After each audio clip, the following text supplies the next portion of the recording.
पुढल्या काळामध्ये एकत्रित निवडणुका लढतील का?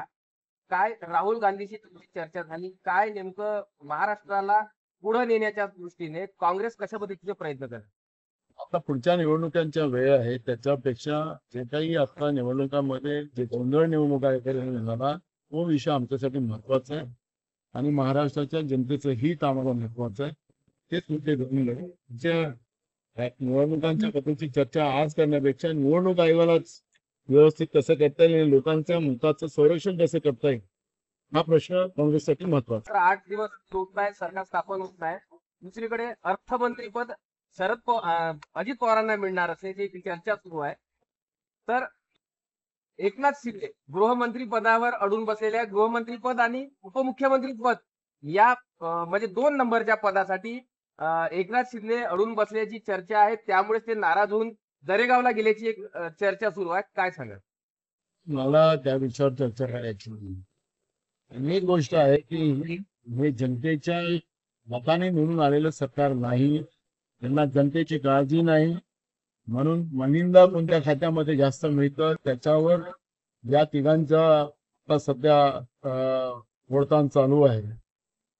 महाराष्ट्रामध्ये अजूनही धान खरेदी झाले, त्याचे पैसे दिले नाहीत. अजून सेंटर पालिका पद्धती सुरू केले नाही, कापसाचे सेंटर सुरू नाही झाले, सोयाबीनचे सेंटर सुरू झाले नाही.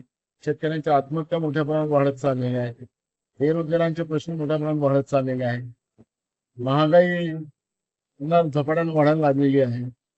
आणि यांना जनतेचं घेणं देणं नाहीये. जनतेची भीती यांच्या मनात संपलेली आहे. निवडणूक आयोग या पद्धतीने हे पाप लपवत आहे. एक जिवंत स्पष्टता आली नाही तर हे जनतेतलं सरकार आहे की नाही आहे हा संशय आता प्रत्येकाच्या मनात येईल. ईव्हीएमच्या संदर्भामध्ये फेर महत्वपूर्ण मागणी केली.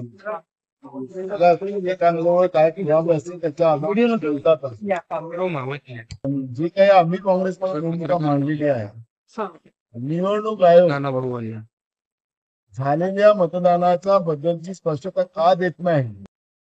हे रात्री उशिरापर्यंत कुठं मतदान सुरू झालेलं होतं, त्यांच्या जो कुठं फुटेजेस आहेत ते आम्हाला का देत नाही? 76 लाख मतं रात्रीच्या अंधारात झालेले आहेत, त्याच्याबद्दलची स्पष्टता निवडणूक आयोग का देत नाही हा प्रश्न आम्ही घेऊन लावलेला आहे. कालीन मुख्य निवडणूक आयोग दिल्ली त्यांनाही आम्ही काल मेमोरंडम दिलेला आहे. नव्हे तर प्रकारचा कायदेशीर नोटीस आम्ही त्यांना दिलेला आहे. पण निवडणूक आयोगाने स्पष्टता दिलेली आहे. तर आम्ही उच्च न्यायालयात जाऊ, मान्य सुप्रीम कोर्टात जाऊ आणि मान्य सुप्रीम कोर्टही ऐकला नाही तर रस्त्यावरची लढाई लढायचा निर्णय आम्ही केलेला आहे. टेक्निकल मुद्द्यामध्ये काही ज्या आमदारांना काही लक्षात आलं असेल त्यांनी त्या पद्धतीचे अर्ज त्यांनी केलेले आहेत. पवार साहेबांना काही त्याच्यातली माहिती मिळाली असेल त्या पुराव्याच्या आधारावर ते बोलत असतील. पण जे काही आता आकडेवारी जी आहे त्या आकडेवारी बद्दल आम्ही या सगळ्या युद्धाला आम्ही काय सांगा? राज्यातील जे 288 आमदार निवडून आले त्यामध्ये 187 आमदारांवर गंभीर स्वरूपाचे गुन्हे आहेत.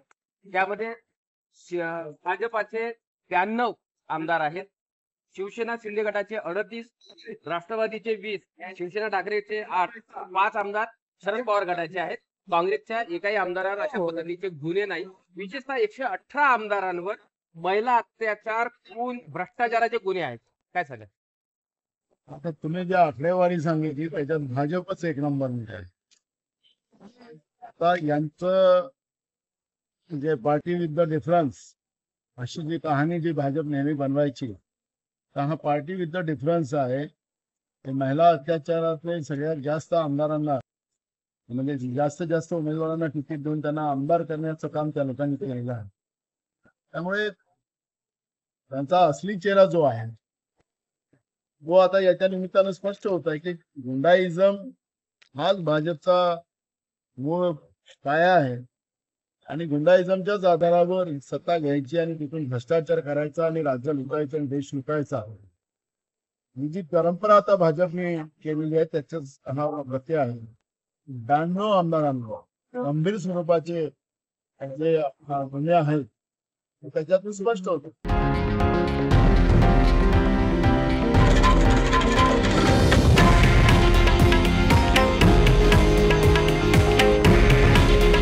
हे आहे देशातील नंबर 1 न्यूज नेटवर्क आणि आपण पाहत आहात TV9 मराठी. काळजी तुमची, हित महाराष्ट्राचं.